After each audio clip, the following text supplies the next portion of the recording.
Welcome everybody. This is TJ McKinley Podcast, aka Zero Chill. We say what we want, how we want, whatever we want. We got my man Kyle. Well, my bad. Go ahead and introduce yourself, man.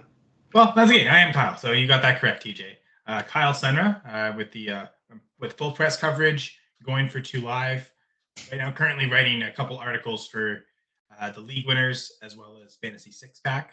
So yeah, check out the Full Press Fantasy Pod for those who like fantasy football. We'll be talking Packers today, so if you like Packers, also have the Full Press Packers podcast. Thank you so much, TJ, for having me on the show. Well, I'm glad, Kyle, that you on. As everybody know by now, we start with the 5-10 minute ether segment where I let my guests come on and say whatever they want to talk about. 10-minute cutoff because all they have is 10 minutes. So, Kyle, go ahead. What you want to talk about? Get off your chest. Well, it's about a month and a half away from the CFL playoffs. That's Canadian Football League, and the race is on. Only one team has clinched the playoffs so far. The defending champ Montreal Alouettes. They're 10-2-1. Just had a tie on Saturday night, but yeah, they've been really dominant this year. Only the 2 losses. So they've clinched. They haven't clinched that first place spot, and the way it works with 9 CFL teams, 6 will make the playoffs, and the winners, the top teams in each division, the division winners, they get a first round bye and they get to host the division final, whether the East or West final. Montreal hasn't quite clinched that yet because the Ottawa Red Blacks are actually the second best team in the league, and they've had I think 4 or 5 seasons where I think they maxed out at 4 wins per year. They're 8-4-1, second best record so far in the league, and they're at like a game away from clinching a playoff spot too. So looking like that's the 2 best teams right now, but there's 3 teams at 7-6, including third place in the East, the Toronto Argonauts. And TJ, for so many years, I'm sure you know this, the Western Conference in the NBA seems stronger than the Eastern Conference, like forever. I'm a Toronto Raptors fan, so I guess they benefited from that for a couple good years, especially when LeBron wasn't there. But in the CFL, it had been that for the longest time. And one of the things I love about the CFL standings in the playoff, and I feel like there's really no excuse for any other league to have this as well, they have a crossover. If third place in one division has a worse record than fourth place in the other division, again, typically it would just be the top 3 of each division. So those fourth place teams would get screwed. But if, as a fourth place team, you have a better record than the third place team in the other division, you get to take their spot. And so you cross over. What we see often is a Western team will cross over to the East. So there'll only be 2 teams in the East side in the playoffs, with a West team acting as like the 3rd seed in the East. This might actually be the year where we see it the opposite, at least as a Hamilton Tiger Cats fan. I hope so. Because while the top 3 teams in the East are great, Hamilton is actually the worst team in the league at 4-9, but on a 2-game win streak. So things are changing. But yeah, it was a brutal start. There was at least, I would say, there were 3 games that they probably could have easily won and lost all in the final minutes. There was one, like the second game of the season. So like, how do you start off your season in Saskatchewan? I mean, they lost to Calgary in week 1, but then they're leading with about I think it's about a minute left, even less than a minute, close to like 40 seconds. Saskatchewan, they get a touchdown and a 2-point conversion to tie it, but there's still, again, 40, 30 seconds. So Hamilton thinking, okay, we get into field goal range and just kick a field goal so it doesn't go to overtime. It goes from, like, again, you're up a minute away. Can we just hold the lead and not force to overtime? Oh, they caught up. Can we get the field goal back and get overtime? The thought of, can we win this game to, well, in that attempt for a field goal drive, Bo Levi Mitchell throws an interception in territory. So Saskatchewan returns it to where they just kick a field goal in regulation and not even go to overtime. So it went from, oh man, can we hold this so it doesn't go to overtime, to, oh, we didn't even make it to overtime. We actually lost so quickly. It was awful and shocking. And yeah, there's a few losses like that. So things could have been different. They're not eliminated yet. So you keep fighting. You got a month and a half to basically win out to try and catch up. In the West, Winnipeg at 7-6, BC at 7-7. Last couple years, those have been the 2 best teams in the West. Typically, we see them at especially Winnipeg at with Montreal's at like the 10-2-1 record. So they started 0-4 and have since gone 7-2. So Winnipeg's really turned it around to the point where when they were 0-4, everyone was wondering, because they've been to 4 straight Grey Cups. They've won a couple of them recently. And the thought is the dynasty over? when they were 0-4, and now it's looking like, oh, you know what? They might host the West Final again. So even when they were 0-4, I thought that in my head, like, are they going to turn this around and just finish first anyway? And all this panic was for nothing. So that's a fight there. Saskatchewan did the opposite. The Saskatchewan Roughriders, I think they started the year 5-0 or 5-0-1. I think they were 4-0, and then they had a tie. They're now at 5-7-1. I think they've lost 6 or 7 in a row. So they're right now third, and if the playoffs started today, they're a half game above Edmonton at 5-8, and they would have that last spot. That also means for my Hamilton Tiger Cats, 4-9 is only, that's only 2.5 games back of 5-7-1. So that might be the easier way to get into the playoffs. So the race is on. All these teams are close. No one's eliminated yet. And a couple teams at the top have pulled away. It's going to be fun to watch. And all through November, the CFL playoffs, of course. What's your favorite Canadian team? Go ahead and let the viewers know. Yes, it would be the Hamilton Tiger Cats. Hamilton is a city pretty close to Toronto. It's in southern Ontario. I live in Ontario, and basically it's almost about equal distance from where I live to about 3 of the teams. And that's the one team I have gone to see games for. Simone Lawrence, he was a linebacker, I think, at Minnesota University back in like the turn of the 2010s, 2010 to 2011, something like that. And then, he was a longtime linebacker, just retired this past season. So sad to see. It was not a great start to the post-Simone Lawrence era.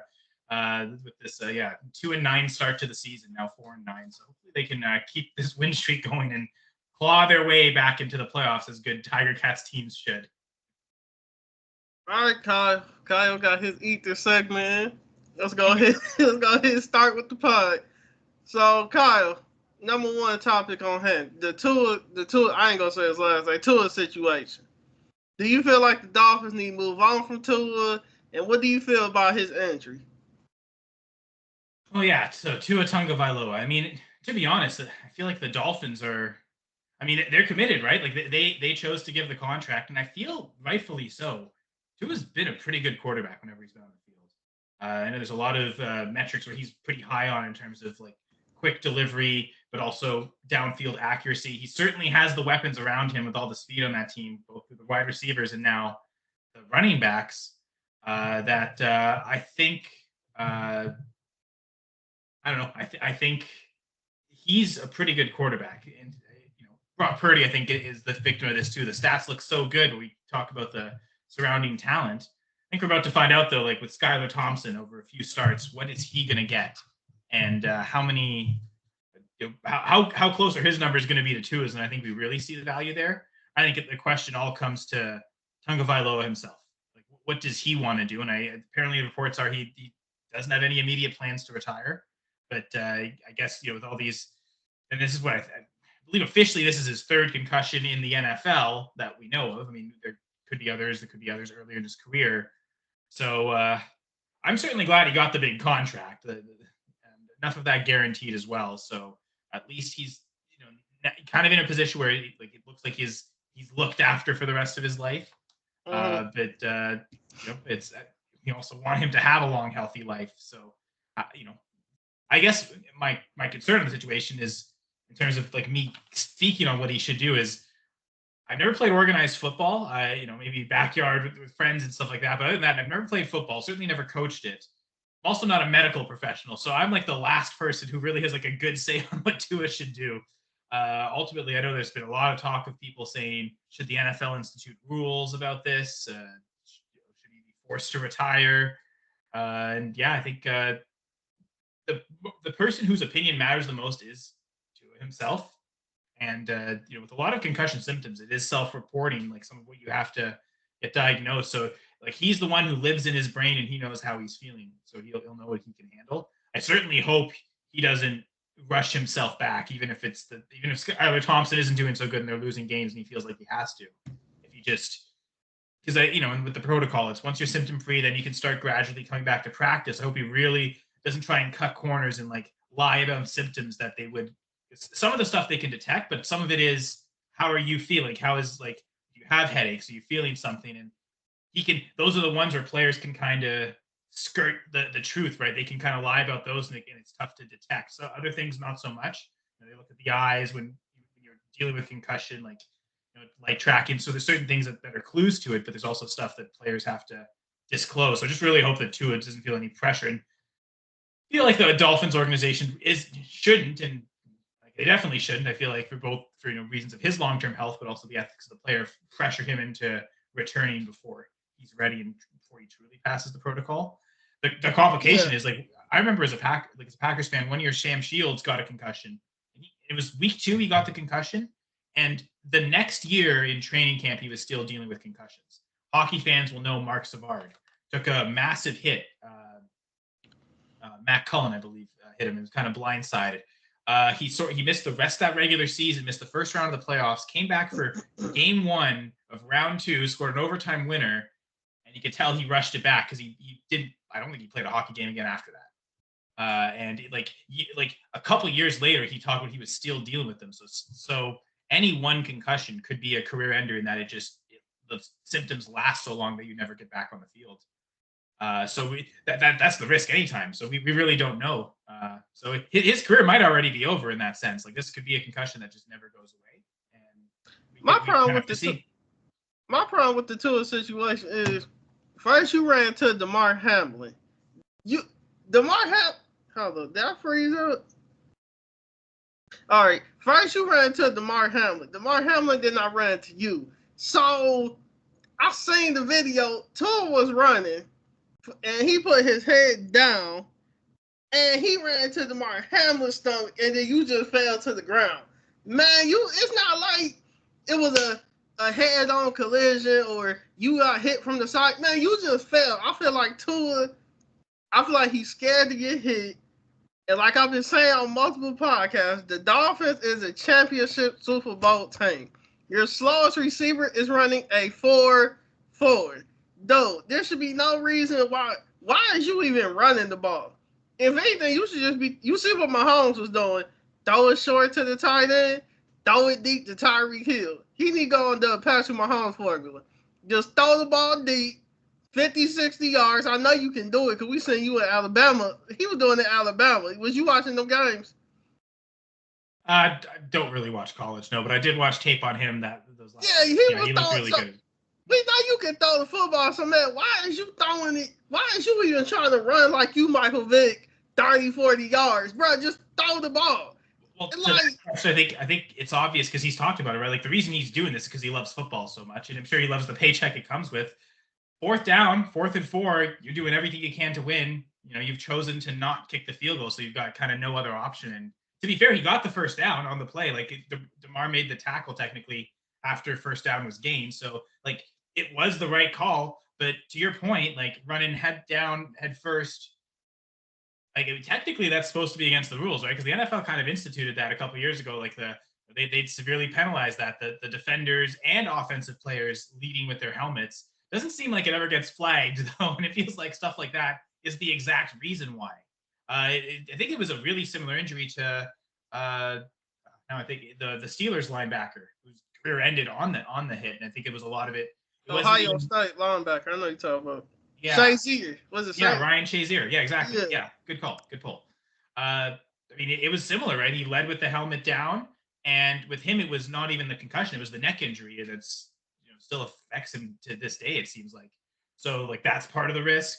It seems like for Tua, it really was just a straight concussion, but there might also be some neck damage in it that we don't know about yet.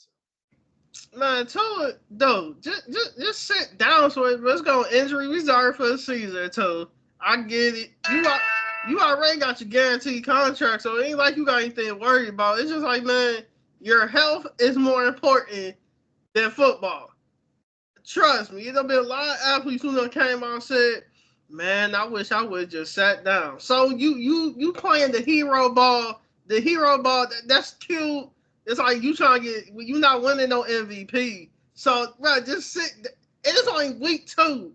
Ain't like it's week 12. It's week 2, and you already trying to play hero ball. Like, bro, just throw it deep. If you get an interception, you just get picked. If you don't, you don't. Patrick Mahomes was throwing pick when he was throwing Tyreek Hill to them.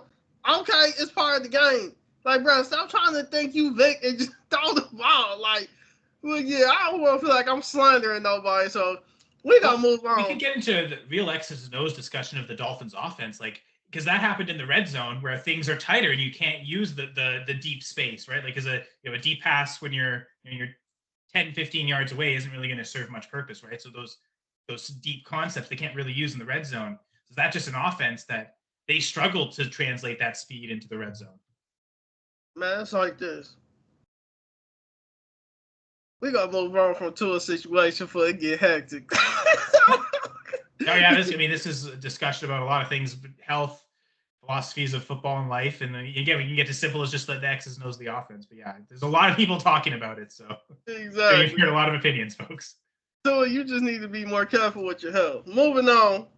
As y'all know, my man Kyle is a heavy Packers fan. No, all the X's and O's. He crazy like I am about the Browns. So I'm looking at the schedule. Y'all took two losses so far to the Eagles and the Colts. I think y'all should have won the Colts game. So let's break it down. Let's break it down. Let's start with the Colts, because I know when you get into the Packers, let's start with the Colts. What do you feel was the biggest problems in the Colts game? It's funny because they actually did win the Colts game. The Packers won at 60-10. I mean, now I know you see the quarterbacks, right? Anthony Richardson versus Malik Willis. You think there's no way Malik Willis is going to win this game, but sure enough, he did. Part of it was, I think the biggest problem in that game and the biggest factor was the Colts' run defense. They just couldn't stop anything, and that's 2 weeks in a row that's happened. That's 2 weeks in a row the Colts' defense has allowed the lead running back of the opposing team to get 30 carries, and part of it is they've been trailing. I think they even had the first lead against the Texans, but then lost it quickly, and then were trailing for a lot of the game, having to come back. But also because the run was just so efficient, teams were like, well, if we keep running, we'll just keep doing it. Especially for the Packers. For the Texans, it's one thing because it's like, well, yeah, we could run, but with CJ Stroud, we could just score instantly. With the Packers, real concern with Malik Willis. He finally got his first career passing touchdown. I think he had like it was 4 or 5 starts with the Titans, and no passing touchdowns ever in those games. But sure enough, I got to say, the game plan went progressively more complex. They were more willing to let Willis throw it downfield as the game went on. It started so run heavy. I mean, what was it? I think it was, I had it written down. The Packers had 164 rushing yards in the first quarter. Like they were running it at will, and there was no answer, especially outside running. Josh Jacobs, I think had 123 rush yards in the first half, which is a career high for him. The Colts made some adjustments. One of the things that they really needed to do was actually they couldn't run their base defense with the 4 guys because the Packers O-line was just owning it. Elton Jenkins, it's funny because I often think there's a couple times Elton Jenkins should have got an All-Pro over Quentin Nelson. I think he's just as good, if not better, than Quentin Nelson.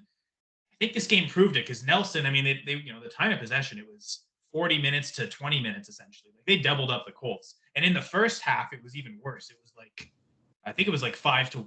I think at one point it was 20 minutes to 5 minutes to go in the half. It was 20 minutes for the Packers time possession, 5 minutes for the Colts. You're sitting more than late in the second quarter. You've had the ball for 5 minutes. It was the Colts couldn't really do much. And it was just because that O-line, Tucker Kraft is a tight end, also blocking a lot of key blocks, because what really seemed to work was running to the outside, whether it was Jacobs, whether it was the receivers on end arounds like Bo Melton and Jaden Reed, whether it was the backup running backs, Emmanuel Wilson and Marshawn Lloyd.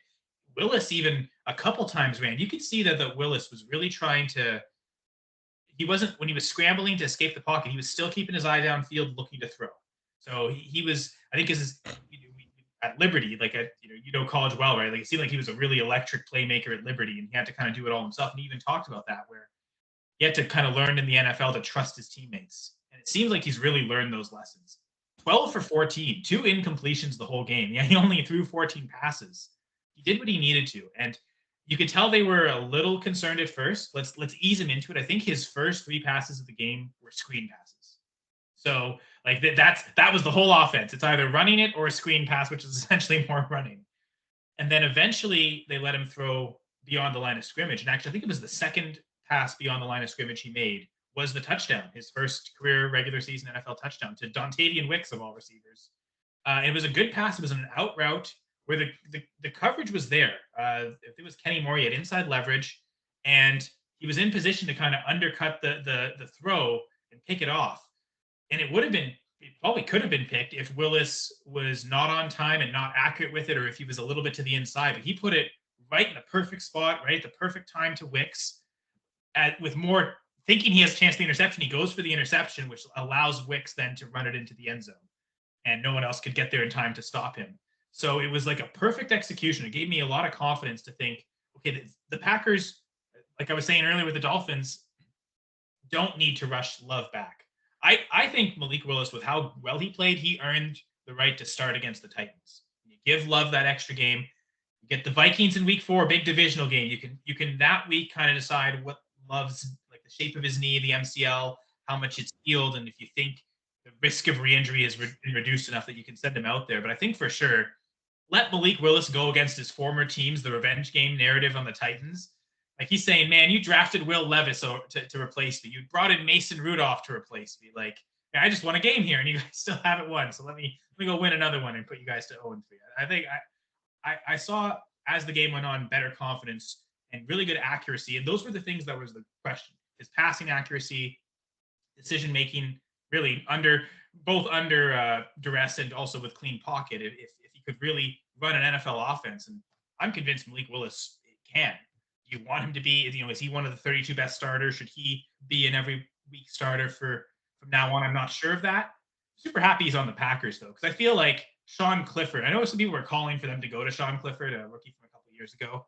I know some people who really like college who thought Sean Clifford should have gone undrafted, was like the worst quarterback in that class from a couple of years ago. I don't know if you remember that, but some people were calling for just to, they traded for Malik Willis, made him the backup, but they should go with Clifford. They've already seen Willis. I kind of felt, let's give Willis a shot here. And I think that clearly was the right decision, because I don't know that Sean Clifford would have played that. I remember Malik Willis coming out of Liberty. He should have been. A lot of people didn't have high hopes for Malik Willis back in, 2021? That was his draft class. He was the 22 class. Yeah, 22 class, because he came from Liberty. It's a small school.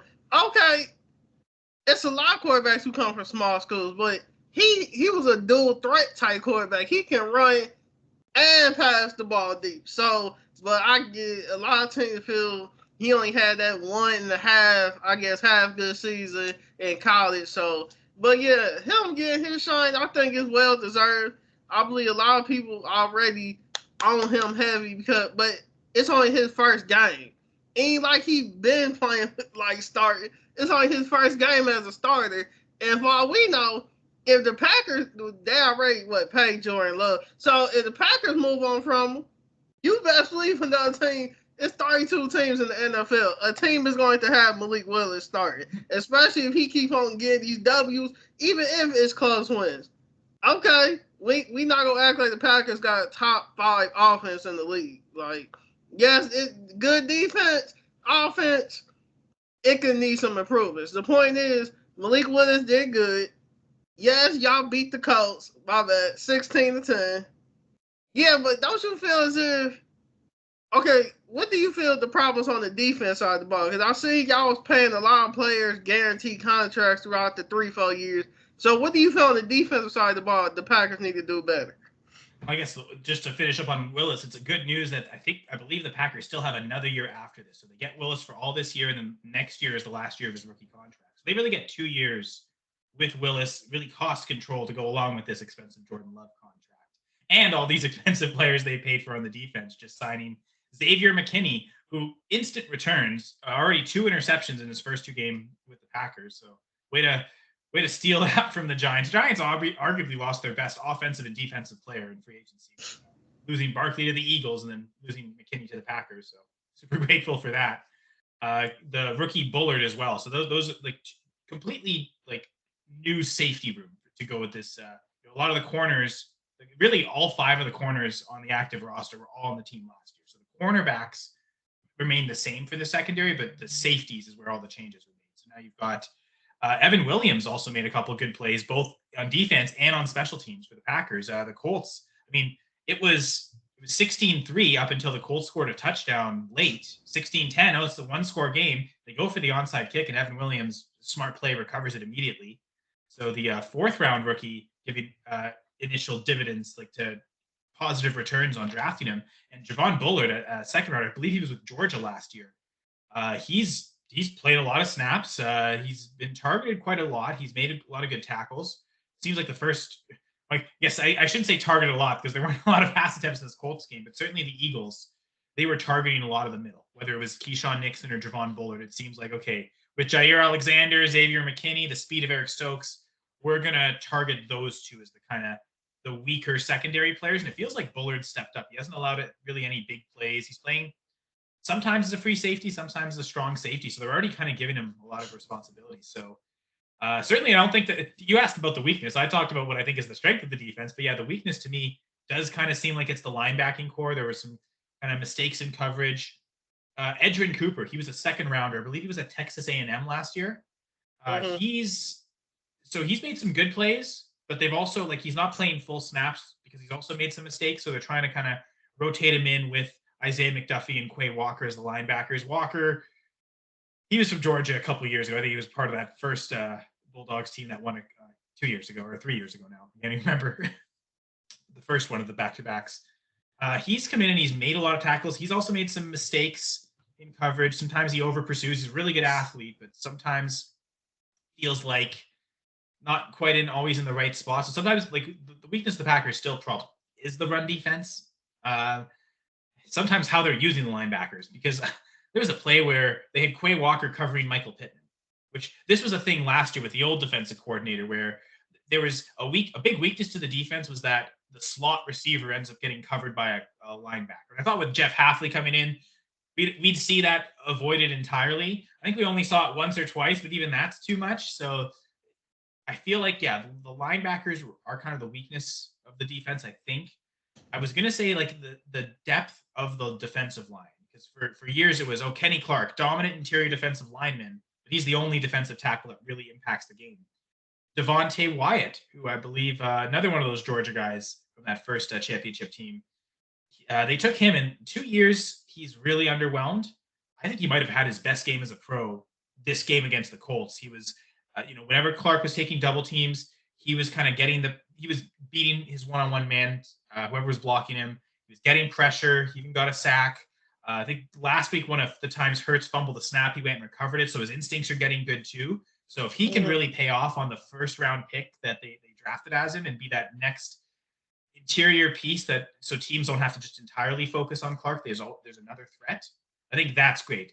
The defensive ends are fantastic. I mean, Rashawn Gary, I don't remember if he was at Michigan a few years ago, and I guess at Michigan they played the 4-3 defense. But when the Packers drafted him, they really wanted to make him an outside linebacker to fit their 3-4 scheme.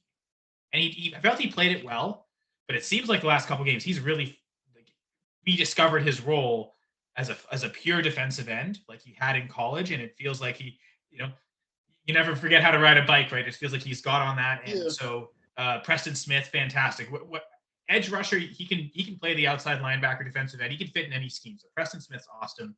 He almost never misses games too, so he's just super consistent. They've got a couple of good young defensive ends behind him, so that part's good. But it was the interior, that defensive line next to Clark. That's always been a question. So now I think the biggest question is the linebackers. Can Edgerrin Cooper, as his rookie year progresses, improve enough to maybe even replace one of the two starters and really impact from a different spot? But that middle level seems like that could be where the weaknesses to exploit are against the Packers. Man, it's like this. The Packers, I hope y'all have a good season. But if y'all defense, no, my bad. If the offense don't, because I feel like the offense is adjusted for Jordan Love. I don't think they really adjusted for Malik Willis. So if Jordan Love continues to get injury or become injury prone, I think y'all need to start evolving around Malik Willis the way he plays. And I think that's where I believe y'all have a good head coach who can make them adjustments. I just feel like if the Packers don't start switching to more of a run and shoot or a option pass type offense, then y'all going to have problems. But moving on. Well, I was going to say, I wholeheartedly agree with that, because you're right. Matt LaFleur even said as much. They didn't change the playbook for Willis at all, but he was just really smart on tailoring what plays he was calling for. But the playbook remained the same. So you're right. This offense is tailored for Jordan Love. So which is another thing that was working against Malik Willis. This isn't an offense designed for him, but I thought he operated it pretty well, considering he's only been there for like 3 weeks. So he seemed to capture it pretty well. So smart guy. I think that's something that was underrated. We talk about the athleticism of Malik Willis. I think this has proved he's an intelligent quarterback. He can pick up an offense quickly, learn it, and execute it. So, yeah, you're right. If this was a season-ending injury to Love, and they know they've got to go with Willis the rest of the year, I feel like then LaFleur would change it. But this is also being done with the thought of we're probably getting Jordan Love back within a month. So they don't want to shift away from that too much to have the offense readjust when it's time for Love. You're totally right on that. All right, let's go ahead and move on. I know y'all know I'm a Ohio fan to death for me. So we ain't gonna talk about the Browns. Let's talk about the other Ohio team, Cincinnati Bengals. As everybody knows, Jamar Chase contract situation. I don't blame him. I believe players need to get their money, get their bag, get the contract. But I'm gonna go first on this. Jamar Chase, he's one of the top young, choose my words carefully, young receivers in the league. I believe the Super Bowl, I still believe he letting to get to him. I think he got Asia in his ear talking about, because he still got some years left on his first contract. But I get it. First year Super Bowl, 1,000-yard receiver. Oh, yeah, let me get my money. I need my money now. Okay, that's cool, man. Do you? But the problem is, man, don't overplay your hand while underperforming. You get what I'm saying? Like, don't be one of them young wide receivers where, we went to the Super Bowl. I got my money. I got endorsement deals. Okay, cool, man. Do you? But if Cincinnati do give you the contract, don't start having them 300-400 yard receiving. Oh, you only get 20 yards a game, 2-3 catches. Don't start playing the numbers game. Is you know how these NFL owners will do. They give you a lot of money, you start underperforming. It is something in the contract, but they only can give you a percentage. So that's all I feel about the Jamar Chase, because I don't like to count people's pockets. But Kyle, I'm going to go ahead and ask you, what you feel about the Jamar Chase contract situation? Well, yeah, because you mentioned that the time, right? Because a lot of these guys, they're asking for the contract in their last year of the rookie contract, or the fifth-year option being picked up, which I think that's the case here. Is the Bengals did pick up his fifth-year option, so while this is the final year of his rookie deal, they have invested already in next year, whatever it's not quite a franchise tag amount, but especially for receivers, as receiver salaries are going up, that fifth-year option for receivers is pretty nice. And the thinking is that's when they'll negotiate. Like, I think that was the Bengals' plan. Like, they pick up that so that they can delay it a year, and like when they have to fork all this money up for the extension. So that was their plan all along. Obviously, Chase doesn't like that plan. He wants his money now, as you've explained. So it's just, the owner wants to keep he wants the money right now that he can keep and then pay it out later. Chase wants his money paid out now and not later. So it's just the oppositions of it. It's the business side of sports. Did Chase, the hold in, right? Because he was always at practice, just not actually out on the field practicing, running the routes and getting the timing. Has that been the thing that's kind of affected him? So, advocating for the contracts, but should he have still, I guess, gone out and practiced every day? And maybe he then would be putting up the numbers then, like, when it comes time to what appears to be negotiations next year, then he could ask for even more than he was asking for this year. So it was kind of the bet on yourself. But if you're going to do that, you've got to step up and perform, right? All I'm saying is, man, don't hold up. All I'm saying is, man, don't overplay your hand. You better make sure that, I don't know what kind of money he asks. Like I said, we don't count people's pockets, but before you go down that hole, just make sure you got all cards on your side. Because if you get injured, they're going to be, we ain't got to pay him. See, he just got injured. You know how they do. Media, they be spinning, Stephen A. Smiths and all them. You know how they get down. And to be fair, that seems like that's why Chase is doing it, right? Okay, I'm not going to go out and practice because if I get hurt at practice doing this, it's just going to be held against me. So exactly. But, that's how we go speak. We don't like speak on people's pockets. Moving on. As y'all don't know, Kyle like to play fantasy. He big into that fantasy game. Yeah. So, Kyle, go ahead, love. Just give it like a quick, just 2 or 3 games. We can go into what's the biggest 2 or 3 game, I'll say, money that you generate over the weekend. Like, what was your biggest wins? Well, I got to say, the 2 leagues, I got 18 fantasy leagues, but the 2 that I kind of pay attention to the most, they're a specific format, the salary cap and contract leagues. One of them is still up in the air with Jalen Hurts and Ray McLeod still to go, but I'm so far behind him. I think my opponent is Devontae Smith, so like if Hurts is throwing bombs to Smith, I'm not even really gaining because my opponent's getting points too. So I feel like I'm probably not going to win there. Probably going to fall back to 1-1. But in the other salary cap contract league, that was a team where I gave Alvin Kamara a 1-year contract. Let's bet on Kamara for a year and get a 4-touchdown game. But I think he ended up scoring 44 fantasy points. So certainly helped me get the win this year or this week after this is a new league that just started up. And I started off the league 0-1 by losing last week. So yeah, I definitely had to get back in the winning books with a big, good, nice point total. So back in the playoff push there. First year, right? You want to prove everyone right when you join especially in an auction league where it's all like I'm bidding on the players I want. I'm building the team exactly the way I want. You especially want to win those. So that was I guess through 2 weeks in those 2 leagues, I'm 1-1 in both. So I guess even keel feel. I got to keep grinding and get better and try and get some 2-0 weeks going with those. But overall, I looked at my record. So there's still, of my 18 leagues, there's still 7 of them that are up in the air. Eagles and Falcons players, well, and for me, especially Eagles players. Some of them I'm done, but my opponent has some players left. But of the 11 leagues that are complete, I'm 5-6. So would like to be over 500, but at least close enough to 500. And these other 7 hang in the balance, so it can definitely flip. Like some of them are like there's a couple that I think I'm so far behind. It's going to take full miracles. So I'm kind of, and I think both of them are with Jalen Hurts. So unless it hurts, like you can score 4 rushing touchdowns, okay, then I might have a hope. But yeah, that doesn't happen. I doubt I'm winning those. One is I need Devontae Smith to get 2 points and I get the win. So like something like that that could probably easily happen on one catch. So I don't want to say I've won it yet until I see him make it though. We've seen players get zeros through no fault of their own sometimes their own fault. I'm playing against a lot of Drake London tonight. I noticed. There's one league where, unfortunately, I also have to play against Devontae Smith. I've got him in a spot, but I'm also playing against him in a couple spots. So it's just get that 2 points, and then I'm happy. That's all he needs. Because if Smith and London combine for 20 points, which is not a lot for 2 guys, I'll lose. So that one's not looking great. Another one, Drake London needs 22 points and I lose. Another one, it's Drake London needs 37 points. So as those totals get progressively higher, I feel a little more comfortable I'll get wins there. So yeah, probably going to be looking, if I had to guess, I'd say I'm probably looking at a losing week this week, unfortunately, but at least close enough to 500 that keep my playoff hopes alive in most of these leagues. Still early in the season. So yeah, man, I don't know. Well, I know a little on Kyle, the fantasy expert. Everybody know I'm just getting into it. So what do you? Okay, so a quick expert opinion. Who do you feel people should bet on these next upcoming games? Just get like 1 or 2 games. Who do you feel like people should bet on?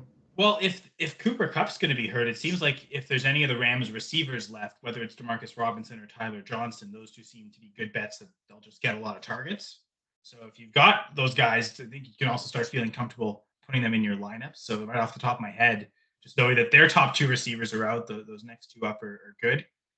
I mean, the big names you drafted, you're going to still bet on, even if they've had maybe disappointing performances. Like talk about a guy like Jamar Chase. Feels like any week he could just break out. So like I know the one league where I've got Chase, I don't think I'm ever going to bench him. Like it really feels like it's so hard to make that decision because all he needs to do is just like figure out the timing, right? You feel like he can just do that on any given week. Like this next week could be the week where he just unlocks it and he's good for the rest of the year, right? Like he's after 2 disappointing games, like you're saying, he's kind of in the back of his mind. He's as you mentioned, like he's whether it's himself or his agents talking to him, he knows he needs to perform if he wants to like truly ask that contract. Because the reports were he was trying to get more than what Jefferson was got. I want to be the highest paid receiver. So he's got that pressure that he's going to put on himself to go out there and perform. So that any given game he can kind of just take a pass from anywhere on the field and run it to the house. So those games like that, like so if you got a guy like Chase who's been disappointing, they're your first round pick. Like your whole team hinges on that anyway, so you got to just keep playing and banking on that bounce back. There's a reason you took him in the first round and believe that he's going to return to that. Man, that's like this. A lot of y'all who be doing that fantasy stuff, I ain't got time. Y'all do. I ain't got time for it. But yeah, moving on. Carl, you into NBA sports? Yeah, I watch the NBA. Okay, moving on. let's jump. I want to switch it up because doing more. I want to switch it. Let's go into the NBA. Let's give me like 4 or 5 teams. You ain't gotta go deep into it. Who's your top 4 or 5 NBA championship favorites? Early. To make sure don't nobody kill you. Early favorites. No, not a basketball expert. You could. Thanks for calling me a fantasy football expert, but no basketball expert. But if I was to maybe this goes with what I want, but I've also seen enough from these two teams to think that this is realistic. I've seen a Denver Nuggets, Oklahoma City Thunder Western Conference Final, and whoever wins that series will win the Lombardi Trophy, the Larry O'Brien Trophy. Sorry, wrong legendary coach. So yeah, I think it's partially biased. Partially it's okay. We just saw the Nuggets do it 2 years ago. The Thunder seem like they're ascending with their young star. That thread in common is, maybe not the number one leader for the Nuggets, but certainly led by a Canadian point guard specifically. So you got Jamal Murray and Shai Gilgeous-Alexander. I'm sticking to my Canadian roots and thinking that one of them will get to the NBA Finals and we'll have some Canadian representation in terms of elite players making to the final. I mean, heck, we've never had a Canadian win Finals MVP. Steve Nash has a couple of regular season MVPs, but a Canadian's never won Finals MVP. It felt like Jamal Murray was maybe the closest. Like he had a 30-point triple-double in the finals, but his teammate's Nikola Jokic. So he was never actually really that close to winning it, but like he's maybe one of the best like Canadian performances. I think probably the best Canadian performance we had seen in an NBA Finals. Feels like he's got that in him, but so does Shai, and I would love to see one of them make it. I think those teams, they've been playoff contenders the last couple of years, and again, we saw Denver win it 2 years ago, so I think like they're I guess my safe bet in terms of we've seen them do it, so it feels safe to bet with them. Whereas the Thunder's my I don't want to say dark horse because I legit think they can do it, but it's the team we haven't seen do it yet. So it feels like I know that's the old adage with sports. It feels like I hear that a lot with hockey, but I'm sure it applies to basketball. You want an old guy who has one because he's got the know-how. Like you have confidence. Okay, he knows what it takes to get there, and you have confidence to follow that. You also want an old guy who's close to the end of his career chasing that first ring and who hasn't won it, because then you rally around. Let's get that guy the championship because this is like his last shot. And it feels like I've kind of done that to a certain extent, only it's with young guys with Murray and Shai, but the one we know who's done it and the one we haven't seen do it yet. So those would be the first 2 teams I'd name. You have to because again, the smart thing is, okay, which teams have proven they can do it? The Celtics just proved they could. They've been to the finals 2 of the last 3 years, I believe it is. So they seem like they'd be one of the favorites in the East as well. But so are the Milwaukee Bucks. I mean, they got it done just a few years ago too. So you look at those 2 teams maybe in the 2 favorites in the East, even if Milwaukee seems like the Damian Lillard thing didn't quite work out as well as they wanted. Maybe that works better in year 2. Like give them you've gone through a full season with it now. Can you make adjustments in the offseason, figure out a better game plan to approach that? And could they come back stronger? And could they get back into contention when I think people might be forgetting about the Bucks? So those would be, I think, the 4 that come to mind. Again, 3 because we've seen them win it recently. And I'm not a super hardcore basketball fan, but I at least know enough to stick there. But maybe my number 1 will be the Oklahoma City Thunder, just because it's a team that hasn't proven it yet. And if it falls through and it happens, I can look like a genius. And if it doesn't happen, well, I'm not a basketball expert. What do I know anyway? So we'll go with the Thunder. That's my early prediction to win it right there. All right, I got my teams. I got Boston. I'm not even a Boston fan. I don't even like Boston teams, but just because y'all been the NBA media been trying to break up Jaylen Brown and Jason Tatum. Oh yeah, it's over with. Y'all done made them. They might be out there looking like Jordan and Pippen. Y'all done made them bad, especially with the Olympics game. Y'all. Olympics, the money, who's the highest paid. And y'all benching Jason Tatum. Y'all not even looking at Jaylen Brown, even though. Yeah, so I got Boston. Let's get Derek White on that team, though. I feel like the Nuggets going to make the conference finals. I don't think they're going to make I think the Nuggets one of them teams, like, Joker can't carry that team every single playoff run. Yeah, the regular season, they be as a unit. Michael Porter Jr. is their weakness. Michael Porter Jr., you really need to work on your shooting game. Bad. You be out there shooting bricks you be out there making houses, basically. Michael Porter Jr., Yeah, you good. You fit the system, but you need to really work on your short game. So I got the Nuggets.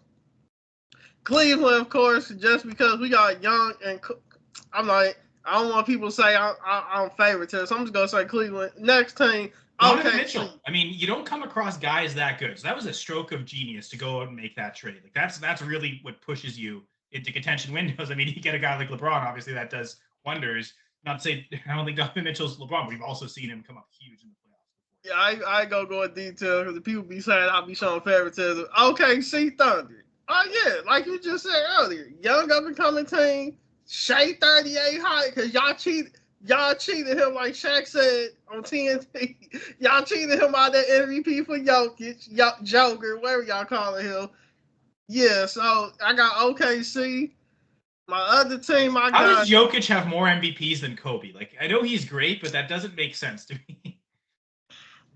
Sorry to offer with that thought. I think it's because I'm glad you said it. I think it's because they trying to bring in the. Cause we don't know NBA rig. Let's just keep it real. We know ain't about to fake LeBron like only has 2 MVPs. Who? LeBron, does he only have 2 or 3 as well? Like he should probably have more too. He got 4. No, he got 4. He went back to back. Okay. No, well, hold up. Yeah, he went back to back with Cavs, and I know he went back to back with Miami. Not that Finals MVP. That's the most important one, though. Right? Yeah. LeBron. I'm looking it up right now. Yeah, I think LeBron. LeBron has 4. You're right. The 2 with the Cavaliers and then 2 with the Cavs. Yeah. Okay. Yeah. Yeah. Okay. Right. Yeah. Okay. But still, I mean, he's 1 away. He's about to. I mean, if you give him another one, he's going to tie him. Like that does seem wild. Back on the Jokic stuff. We all know NBA rig. Man, come on now. Y'all giving Jokic the MVP because y'all trying to bring in the foreign market. Y'all trying to bring in that other viewers from overseas. Y'all trying to get that for y'all did like come on now. Y'all did this in the early 2000s after Jordan left, and y'all needed some more superstars. So here comes Shaq and Kobe. Not saying they wasn't good. Then in the 90s, we all know Jordan was the cash cow. He basically was carrying the ratings in the majority. I ain't say all of them. So and not just NBA, sports in general. Like he was the biggest like sport generator, like in terms of revenue of the 90s across all sports. So yeah, no, for sure. Exactly. Hulk Hogan was wrestling. NBA had Jordan. I don't even like Hulk Hogan because that seems like that's a little insulting to Jordan to compare him to Hulk, right? Like I know Hogan was good, but I don't think I'm just saying for the sport because Hulk was the thing. The impact, right? Not even the quality, the impact. Stone Cold and Rock was the late 90s. I'm saying that Stone Cold, Shawn Michaels, them was the 90s. Hey, shout out to The Rock, former CFL player, by the way. The Rock is. I knew he was about to say that. He was on a practice squad, yeah, but you see, he was on the team still. Well, yeah, the point is, come on now. We all know y'all giving Jokic some MVPs because y'all need that foreign money. You see they just got this new deal for like over $1 billion. Was it last year or something? Come on now. Ain't nobody stupid. Y'all trying to bring in the foreign market. So that's why they pushing Giannis and they pushing all the foreign play. No, did you just see Technically, Shea is foreign too because he's Canadian. Did you just see this NBA draft where like the whole first round was overseas players? Yeah. I mean, that's 2 years in a row. It's a French player that goes first overall, right? And to be fair, Wembanyama has kind of proven, that was probably definitely the right choice there for the Spurs. Now, it didn't really lead to many wins, so you got to surround him. But the problem being, the NBA is an American sport. Yes, we had Dirk, Yao. I ain't about to run everybody down. Just the full. I was just playing. It was invented by a Canadian, I must say. He was living in the States. He was teaching at a school in the States, but Dr. James, I can't remember his name, Naismith. Dr. James Naismith is Canadian, so it could be considered actually a Canadian sport, but it is officially an American sport. Look, officially he know all about the Canada stuff. Yeah. Gotta represent. There aren't as many of us, so. But yeah, man, it's just like, come on, man. Like, why is the NBA? We got all these D1 universities, all these D2 universities. So now these we already know college basketball been going downhill for like what 5, 6, 7 years now. Come on now, man. Because all the top players either go overseas and they like LaMelo Ball did. They're playing in professional leagues and just skipping college. Like let's get paid right away. Exactly. Now with NIL, that feels like that's less of an issue, but or them top two high school players that went to the G League. Like college basketball is dead, like straight up. Like The one and done. I've heard that's what people think has ruined it, right? Like, because then you go 1 year at a big program and get out, and then it didn't really, it didn't lead to like a lot of these guys. Oh man, my long 4-year college career is really what set me up for the NBA. Like, there's not a lot of guys telling other younger players that, and yeah, you don't really need it. It seems. I think they need to make it 2 years. So at least you can get your associate's degree. Even if you just go for one, you need to make it two. At least you get your, because that degree is gonna mean more in the long term than playing. Yes, because you can play 1-2 games, get injured, bam, you done. You can play 5 or 6, you trash, buzz, garbage, out the door. So this whole one and done, or I'm gonna go overseas. You might go overseas and might not come back. Well, and that's the thing. So there's so many, I think, job opportunities for professional basketball players. You just won't find them all in the United States, right? So it seems like it's one of those things where, man, like if you really want to go to the NBA, you've got to go through college. And some of these guys, like, okay, I feel like I'm good enough, but they're not going to think I'm good enough. So why go through all that just to go overseas anyway? May as well just go do that now and start earning those livings as a professional. Right? So what we see is that ends up happening more, and they're just, it's not guys that necessarily are going to make it to the NBA. They just go straight to the pro leagues. So I think that's number two. Do you feel like, let me ask you, since we on NBA, we might go over the 1 hour mark. It don't matter. It's you. So Sorry. Y'all won in what was it, 2018? Well, when y'all won the championship? 19, was it? What year? Yeah, what year was that? 2019. Yeah. Oh yeah, I was about to, 20. I was about to say 18. Okay, 19. 19. It was LeBron's first year with the Lakers, so like that's he got him out of the East. Do you feel like Toronto, let's say 5-10 years, got another chance to go back? Let's say the conference finals, Eastern. You think y'all can even make it to the conference finals? Well, I think 5 years before they acquired Kawhi Leonard, I didn't know that they would think that was even possible, right? So, but it feels like, I mean, that's the reason it happened. I mean, they had this great team with DeMar DeRozan, Kyle Lowry leading the way. Just kept running into LeBron every year. Even made it to the conference finals 1 year. I think it was the season before they made it to the NBA finals, or 2 years before. And that was like the game 3 was like, it was considered the biggest basketball game ever played in Canada. You actually get a conference final game hosted by the Raptors in that game 3. I believe they ended up winning that, or they won one of the games against the Cavs that year. But that was like the peak they could reach, and they still could never. That was a really great team with a lot of great talent around them. They could never quite get that. They needed the true superstar, and then one becomes available. Typically, like, you got to just take the risk, because typically they're not available unless there's a risk, right? It was the whole injury thing with him, and that's why the Spurs were willing to even entertain. If Kawhi Leonard had never gotten those injuries and was healthy the whole time, you feel like the Spurs would have just kept him this whole time, and now he'd be playing with Wembanyama, and there wouldn't have been this whole rebuild. Probably would have been too good to get Wembanyama in the first place, to be honest. So that's a moot point. But like that, like when superstars like that become available, there's typically, again, some type of red flag reason that they're available, and you just kind of have to accept that risk and go for it. Sorry to mention the Browns in that regard, but like those are the risks that franchises have to take if they really want to reach championships. And for the Raptors, we're trading away DeMar DeRozan, who at the time was like the franchise leader in a lot of different categories. Now I think a lot of them it's Kyle Lowry now. But all you got was 1 year Kawhi.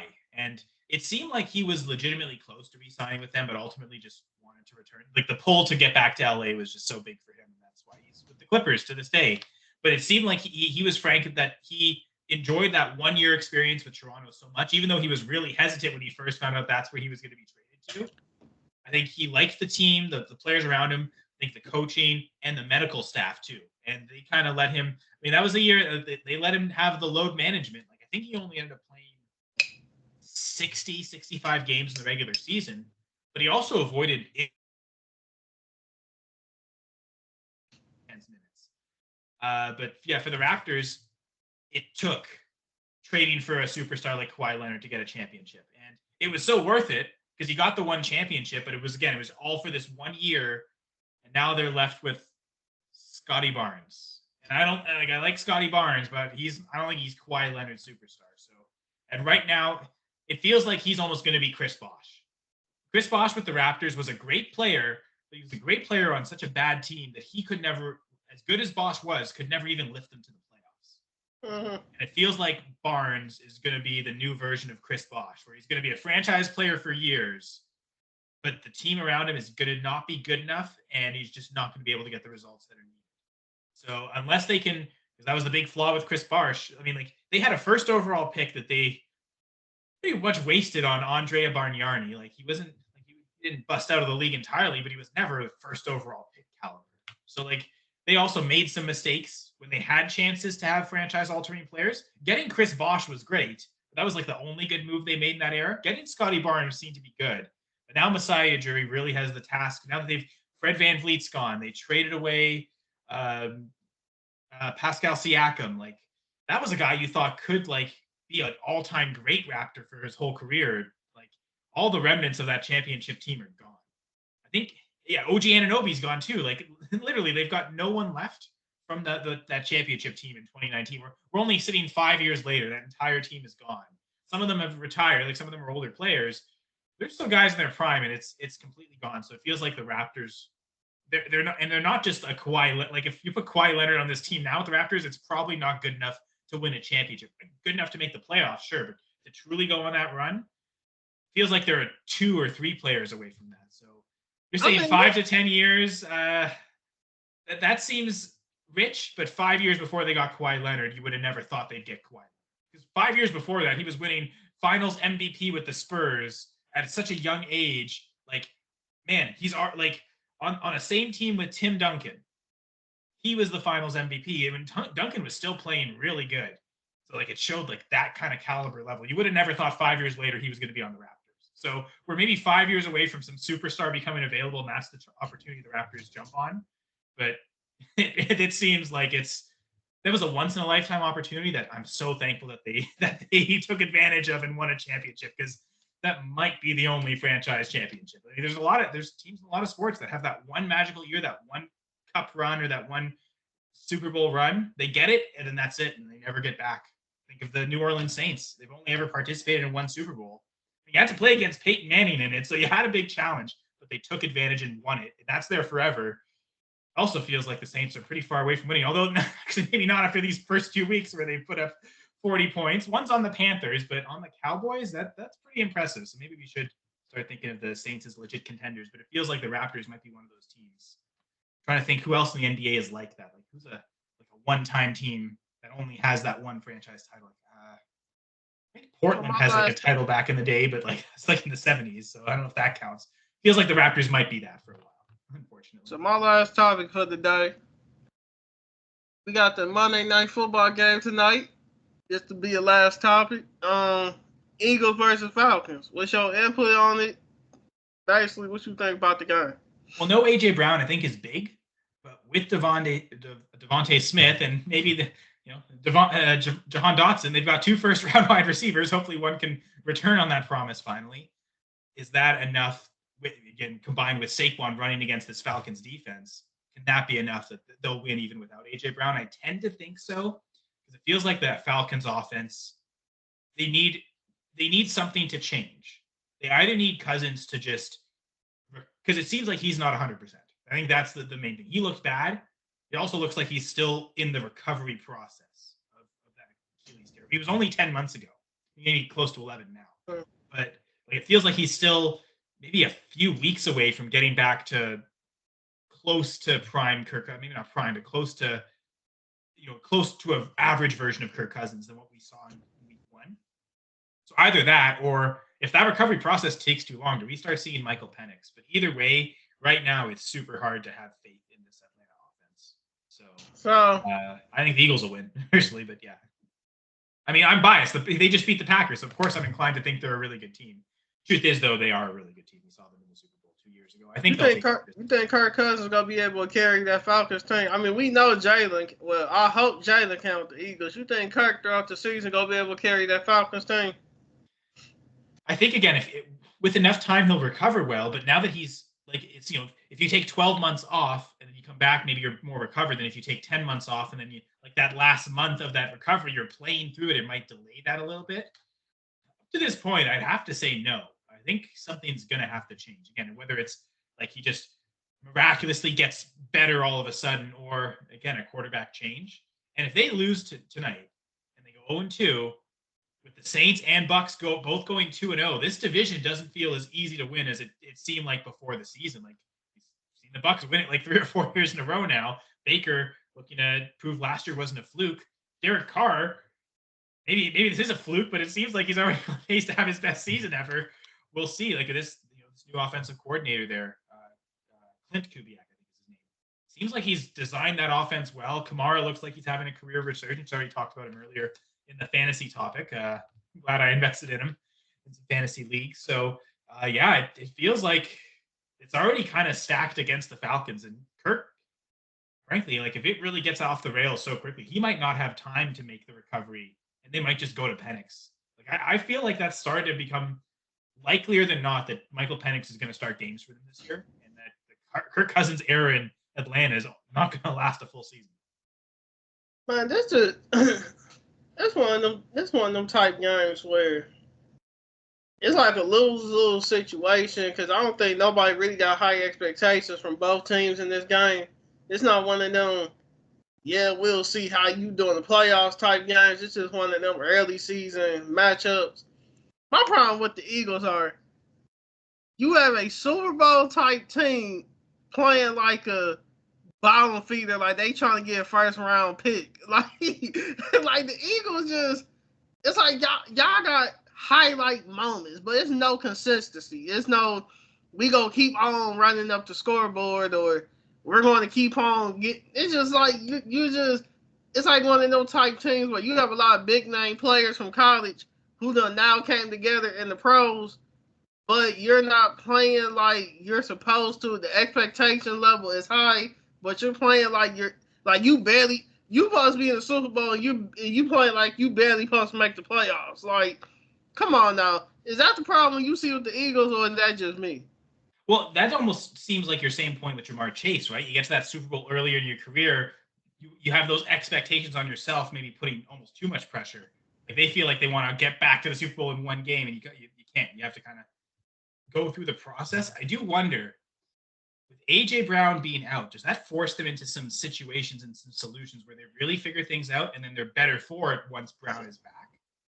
So, but yes, because it was a sloppy win against the Packers. A lot of turnovers. To be honest, again, another great point you made earlier was concern about the Packers offense.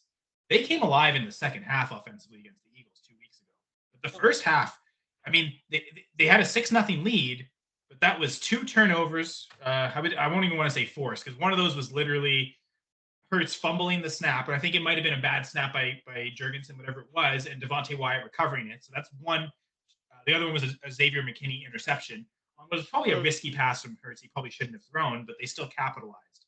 And that put them in field goal range both times, and the offense didn't do anything with that advantageous position. So those 6 points they got early wasn't really from the offense. That was all from the defense. So you could say the offense was shut out for most of that game and then came alive late, but ultimately ended up 1 possession short and losing by 5 points. But so that, like, if the Packers offense was better at capitalizing, maybe that's 14-0 early instead of 6-0.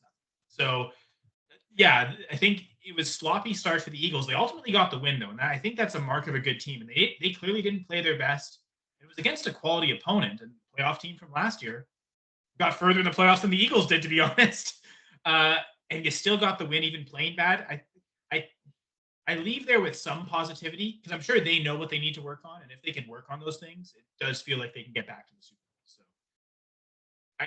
I trust at least what Kellen Moore can do offensively, because he made some really good decisions playing Devontae Smith in the slot, which is not something really any coach has done with the Eagles.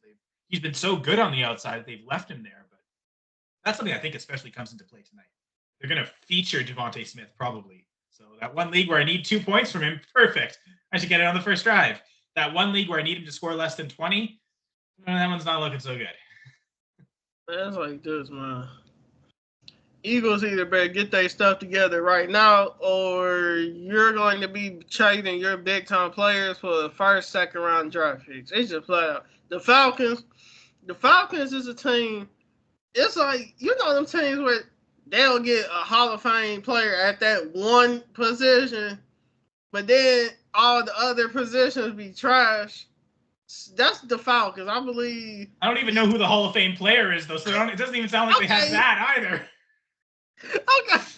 Okay, like they've got some good players. They do have some good players, but Kyle. Yeah, we're good. Yeah, basically, I'm about to get killed. I don't even know their names, but they got that. They just got a few good players, and I think Jesse Bates is the safety. He's pretty good. They've got I think it's AJ Terrell. I think the corner. So they've got a couple of good pieces in the secondary. Getting Matthew Judon's pretty good defensively. I mean, they've got all those first rounders they've spent on offense. Although I'm still skeptical of Pitts and London. I gotta say, Bijan Robinson looks like the real deal. But what does a running back really impact the game? Like, that's probably their best player on offense. And teams who their running back is the best player typically are championship caliber teams. It's like you got a few good players. Everybody else just around them. But, a running back and a safety are your two best players. Like, that's not usually, like, you want to be a quarterback and like a pass rusher, like you guys with Myles Garrett, right? Like, that's who you want your best defensive player, because those are the guys that truly wreck the game. Is the safety ever really the guy that wrecks the game and truly impacts? As much as, again, I like getting Xavier McKinney with the Packers, I still got to say defensively, like Kenny Clark and Rashawn Gary are still, in my mind, the two most important and two best players for the Packers. And if they weren't there, the secondary would struggle. So for the Falcons, running back and safety, that's your premier players. That doesn't seem like great football building on how you build championships. Man, that's like this, man. Overall, we just gonna see how these teams do. But I think that's a wrap for tonight.